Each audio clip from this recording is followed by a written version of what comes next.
الحمد لله رب العالمين وصلى الله على سيدنا محمد وعلى صحبه أجمعين. وهذا صحافة waxaanu doonaynaa maanta oo aanu isu kenyaray farin yar oo aanu rabno inaanu gaarsiino dhammaan ummadda Soomaaliyeed muslimiintoo dhan gaar ahaan ummadda Soomaaliyeed iyo siiba ummadda muxuu ahaa Puntland arrintaas oo ah inaan horta uga xawarano xaaladda shirkadda iyo munaasabadda inagu soo aadanba haddaan idinka warramo xaaladda shirkaddu alxamdulilah shirkaddu waxay maraysaa xaalad aad iyo aad u sarraysa oo runtii muujisay shirkaddu in yacni ay qanciso macaamiisheeda wakti kasta oo jira iyo xaalad kasta oo timaadaba waxaa markaas shirkaddu rabtaa inay iclaamiso oo si rasmi u iclaamiso adeega cusub insha Allah aanu hadda waan kicin doono oo adeega 3G oo runtii dhowr goor hore aanu sheegnay oo hadda rabnaa insha Allah inaan magaalooyinka qaarkood ku bilowno waxaan rabnaa inaanu xarunta kaliya boosada ku bilowno laakiin hadda waxaan rabnaa inaanu baahino oo dhowr magaalo gaarsiino adeegaas runtii aanu leenahay waa adeeg cusub adeega cusubna wuxuu yeelan karaa si fiican marka loo isticmaalo wanaagiisa haddii si fiican loo isticmaalo xumaantiisa marka dadka hadda u sii diyaarino oo u sii sheegno in adeegaas si fiican loo isticmaalo adeega waxaa muxuu ahaa uu suuro gelinayaa labada qof oo hadlaysa inay is arki karto maadaama is arki karto markaa haddii qofkii si xun u isticmaali si xun baa u isticmaali karaya waxaan rabnaa marka adeega dadweynuhu inay sida ugu habboon uga faa'iidaystaan oo u adeegsadaan adeega waxaan jeclaa dhawaan insha Allah xarumaha waaweyn oo dhan ee shirkadda inaanu ka bilowno insha Allah haddii doonaan haba kala horeeyaro shanta ugu horeysa dhawaan ka bilowno inta ka tara kusii xijino haddii alla yidhaahdo arrintaa marka haddaan ka gudbo oo ah arrinta adeega cusub xaaladda guudna aan sheegay xaalad inay shirkaddu aad u wanaagsan tahay dhinac walbaba waxaan rabaa inaan u gudbo waxay nagu soo aadeen munaasabadda ciidka ciidul adxiya baa nagu soo aadeen maanta waa 8 waxaa maanta waa yowma tarwiya maalinta xujaydu biyaha dhaansan jireen oo yacni mina sii tegi jireen weeye waxaan marka ummadda islaamka oo dhan u rajaynayaa uguna hambalyaynayaa ciidkan ciidul adxaha ayaan ugu hambalyaynaya waxaan leeyahay xujayda xajiyeysa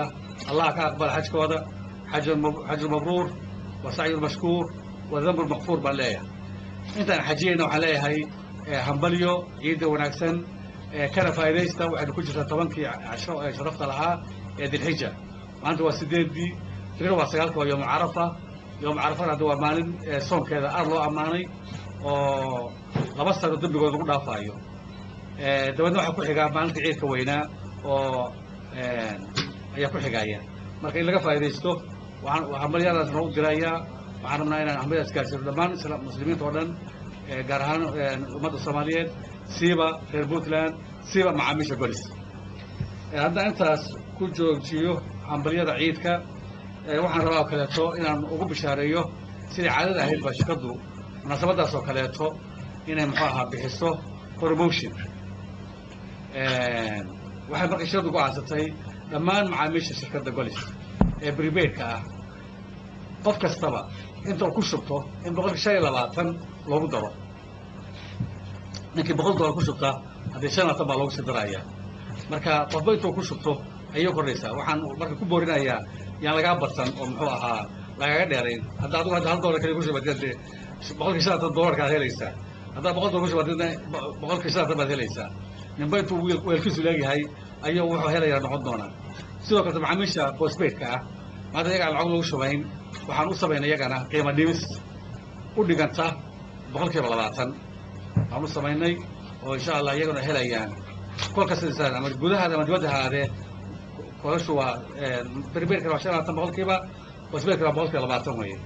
arrintaas ayaan rabaa insha Allah inaan anigu ku soo koobo mas'uuliyiinta kaleeto oo shirkadda ayaan uga baxaya insha Allah madaxa xiriirka dadweynaha iyo madaxa ganacsiga iyo madaxa wadada shirkadda waxay ku daraya insha Allah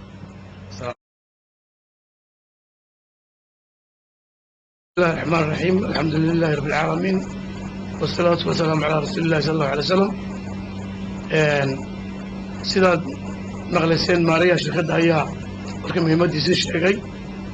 maadaama ay tahay maalin ciida oo farxada oo berri ay tahay carafa maantana muno la taagan yahay munaasabadahaas ugu muhiimsanaa xafladdan maanta qabanaynay intaa markaan ka gudbo marka hore dhammaantiin waa idin wada salaamaya bahda saxaafadda iyo mas-uuliyiinta shirkadda sidaa la socotaan shirkadda golis waa hooyada horumarka ee puntland shirkaddu waxay ka shaqaysaa oo baysu ah oo saldhig u ah waa horumarka lagumana yaqaan inay wax horumarka liddi ku ah shirkadda ay ka shaqayso waxay waddanka qabato baahiday dadka u fuliso iyo shaqooyinkay qabato oo dhan waa shaqooyin horumara sidaa darteed waxaan rabnaa aan macaamiisheeda ku wargelinaynaa kana raaligelinaynaa message si qaldan u soo galay dibadda uga soo galay oo aanay shirkaddu soo dirin oo macaamiisha qayb ka mida soo gaaray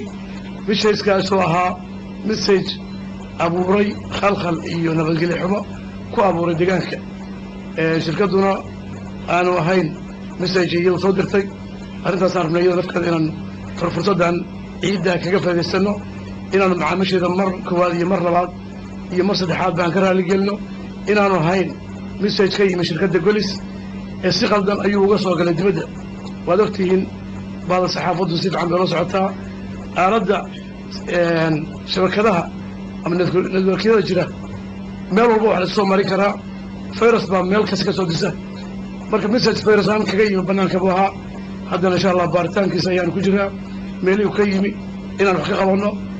waana mahadsantihiin golisna laguma aqoon inay khalkhal geliso nabadgelyada waxaa lagu yaqiinay horumar waana mahadsantihiin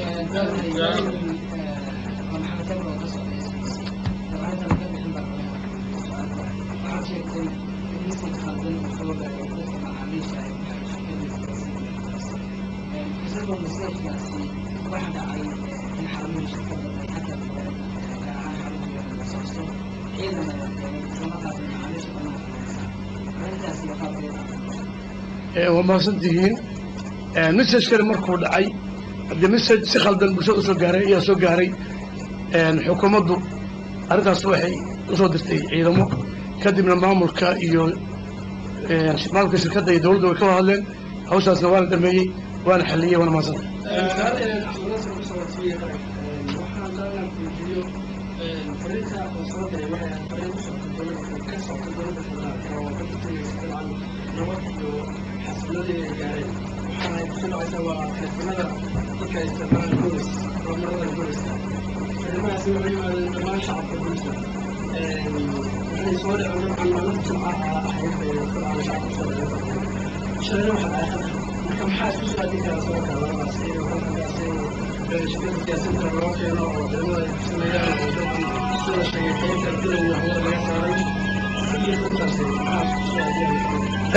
shirkaddu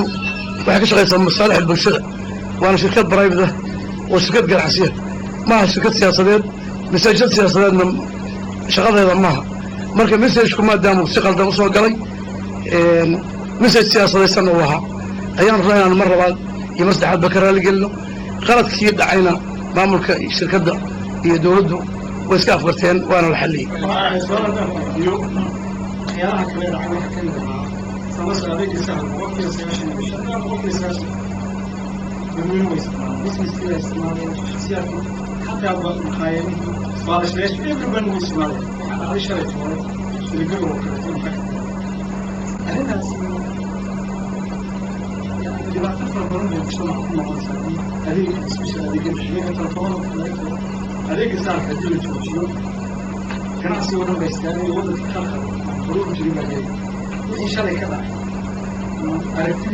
dowladda mas-uulkaa mise bolis baa ka mas-uulkaa idan dadku waxay rabaan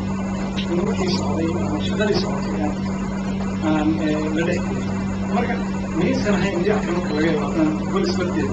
in dhacdadaasoo kale dhacdo horay mujtamaca dhibaato ku keenaysa inaad laga soo hortagayaan runtii fursaddaas barnaamijka sahl oo ah adeegyada ugu muhiimsan shirkadda golis ay bixiso waa adeeg aan wakti yar istaagi karin haddii wax yar dhacaanna laga yaabo in saamayn weyn ku yeesho ganacsiga iyo dhammaan deegaamada marka waktigii yaraayo qalaadkii yaraayo dhacay waa run saamayn weyn buu ku yeeshay laakiin mar kasta baan ka raaligelinaynaa annaguna waxaan u diyaar garoonay inaan wax qaladii ka dhicin macaamiishuna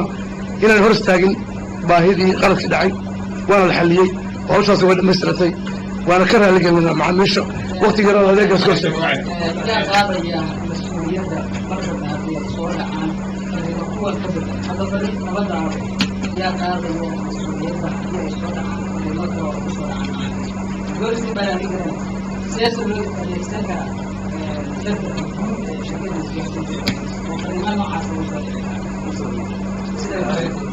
بسم الله الرحمن